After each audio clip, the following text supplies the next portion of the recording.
Para po sa may mga hawak ng ganitong 25 centimo, baka hindi nyo po alam, ito po ay nabibili sa halagang 1,000 hanggang 3,000 pesos.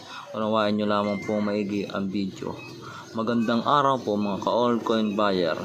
Baka hindi nyo po napapansin o namamalayan na hawak nyo na po pala ang isa sa hard to find na 25 centimo BSP series. Ito pong kulay dilaw na hinahanap nga po ngayon ng mga kolektor, lalong lalo na po sa ating mga coin collector. Napaka hard to find po nito sapagkat bihira lamang po ang taon na ginawa dito sa baryang ito. At ito nga po ay ang baryang 25 centimo BSP series na kulay dilaw po mga ka-altcoin buyer.